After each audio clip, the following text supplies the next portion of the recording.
Hello दोस्तों, मैं हूं सोनू गौतम और आप देख रहे हैं अपना पसंदीदा YouTube channel Siddharth quality classes.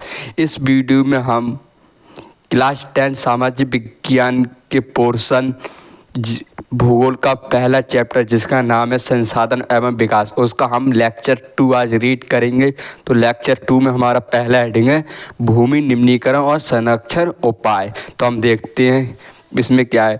भूमि की उपजाऊ शक्ति में कमी होना भूमि निम्नीकरण कहलाता है और इसके कारण क्या है। पहला खनन झारखंड, छत्तीसगढ़, मध्य प्रदेश और उड़ीसा में होता है। एक वनमूलन, अति पशुचरण, अधिक सिंचाई, रासायनिक दवाओं का उपयोग, इन कारणों से भूमि का निम्नीकरण होता है। और इसे दूर करने के उपाय क्या हैं। खनन नियंत्रण, मतलब खनन पर नियंत्रण करना, पेड़ लगाना, रासायनिक दवाओं पर नियंत्रण, पशु को कम चराना, ये भूमि निम्नीकरण के उपाय हैं। और हमारा अगला हेडिंग है मृदा संसाधन। ये नवीकरण योग्य प्राकृतिक संसाधन। मृदा कौन सा है? नवीकरण, मतलब इसे पुनर्निर्मित किया जा सकता है और प्राकृतिक संसाधन है। अब हमारा अगला हेडिंग है मृदाओं का वर्गीकरण। पहली प्रकार की मृदा है जलोढ़ मृदा, जिसमें देखते हैं ये मृदा सिंधु, गंगा, ब्रह्मपुत्र नदी द्वारा लाए गए निक्षेपों से बनी है। ये मृदा राजस्थान और गुजरात तक फैली है। पूर्वी तटीय मैदान, महानदी, कृष्णा नदी, कावेरी, गोदावरी के डेल्टा भी इस मृदा से बने हैं। ये मृदा उपजाऊ होती है, इसमें पोटास, फॉस्फोरस उपस्थित होता है, जिस कारण इसमें गन्ने, चावल, गेहूं, दलहन की खेती की जाती है। आयु के आधार पर ये मृदा दो प्रकार की होती है, बांगर, खादर। बांगर को पुराना जरोल कहते हैं और खादर को नए जरोल। बांगर क्या, कंकर की मात्रा अधिक होती है जिसे बांगर कहते हैं। खादर मतलब नए जरोल, बांगर की तुलना में महीन कण होते हैं, इसे खादर कहते हैं। जलोढ़ मृदा की क्या कहते हैं, कुछ गुण होते हैं, कुछ विशेषताएं होती। तो हमारी 3 विशेषताएं ये रही। पहली, इसमें रेत सिल्ट मृतिका के विभिन्न अनुपात पाए जाते हैं। दूसरी विशेषता, इस मृदा में पोटास, फॉस्फोरस, चूना उपस्थित होता है। तीसरा और हमारे ये रही, यह मृदा बहुत उपजाऊ होती है, जो उत्तर प्रदेश में पाई जाती है।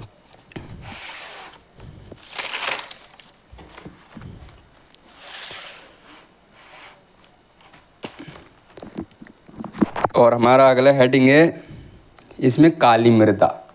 काली मृदा क्या होती है इसे देखते हैं। इस मृदा को रेगर या काली कपास मृदा कहा जाता है। जलवायु जनक सेलों ने काली मृदा के निर्माण में महत्वपूर्ण भूमिका निभाई है, यानी महत्वपूर्ण योगदान दिया है। ये मृदा दक्कन पठार, जिसे बेसाल्ट भी कहते हैं, के क्षेत्र पश्चिम उत्तर भागों में पाई जाती है और लावा और जनक सेलों से बनी है। ये मृदा महाराष्ट्र, सौराष्ट्र, मालवा, छत्तीसगढ़, मध्य प्रदेश के पठार पर पाई जाती है। इस मृदा में कैल्शियम कार्बोनेट, मैग्नीशियम, पोटास पाया जाता है। इस मृदा की विशेषता, 3 विशेषता इसकी ये है। इस मृदा का रंग काला होता है, काली मृदा तो काला रंग होगा। इसकी नमी धारण करने की क्षमता अधिक होती है। इसमें कैल्शियम, सी मतलब कैल्शियम कार्बोनेट, Mg मतलब मैग्नीशियम, पोटास और चूने जैसे पौष्टिक तत्व उपस्थित होते हैं। और हमारी अगली मृदा लाल और पीली मृदा। लाल मिट्टी में लोह की मात्रा अधिक होने के कारण इसका रंग लाल होता है। ये मृदा उड़ीसा, छत्तीसगढ़, तमिलनाडु, महाराष्ट्र, कर्नाटक में पाई जाती है। इनका पीला रंग इसमें जलयोजन के कारण होता है। हमारा अगली मृदा लेटराइट मृदा। लेटराइट शब्द ग्रीक भाषा के लेटर से लिया गया है, जिसका अर्थ है ईंट।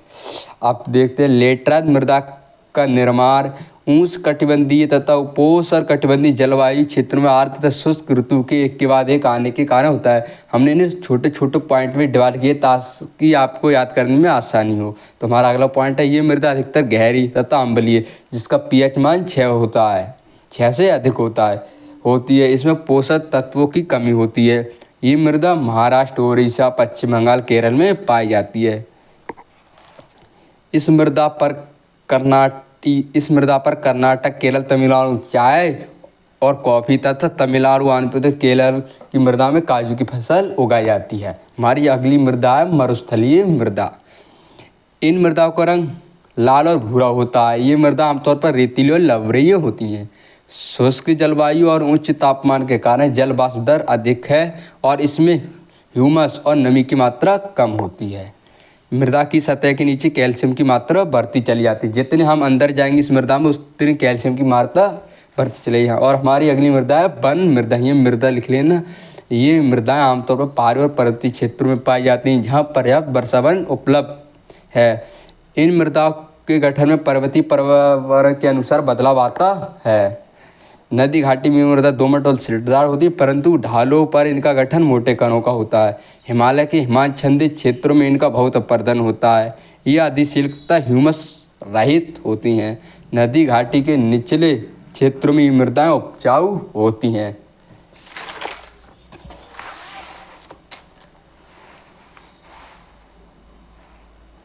और हमारा अगला हेडिंग है मृदा अपरदन तथा संरक्षण। अपरदन किस लिए कहते हैं? अपरदन की डेफिनेशन देख लेते हैं। मृदा के कटाव एवं उसके भाव की प्रक्रिया को अपरदन कहते हैं। अपरदन कितने प्रकार के? अपरदन भी कई प्रकार के होते हैं। 2 प्रकार दिए हैं हमारे सिलेबस में। पहला पवन अपरदन। पवन यानी वायु द्वारा मैदान अथवा ढालू क्षेत्र से मृदा को ओरा ले जाने की प्रक्रिया को पवन अपरदन कहते हैं। दूसरा चादर अपरदन। जब जल किसी ढालू क्षेत्र से बहकर नीचे आता है तो उसके साथ मृदा बह जाती है। इसे चादर अपरदन कहते हैं। अपरदन के कारण के यहाँ अपरदन के 2 कारण होते हैं। मानवीय क्रिया द्वारा है, यानी मानव ऐसी कोई क्रिया करता है जिसके कारण अपरदन होता है। देखते हैं क्या मनुष्य अपने हित के लिए ऐसी क्रिया करता है जिससे अपरदन होता है, जैसे वनोन्मूलन, खनन, पशुचल निर्माण आदि। और दूसरा प्राकृतिक क्रियाएँ, जो प्रकृति में कुछ ऐसी क्रिया होती रहती हैं जिनसे अपरदन होता है। प्रकृति में कुछ ऐसे परिवर्तन होते रहते हैं जिनके कारण अपरदन होता है, जैसे भूकंप, बाढ़, पवन, अधिक वर्षा, इसके कारण अपरदन होता है।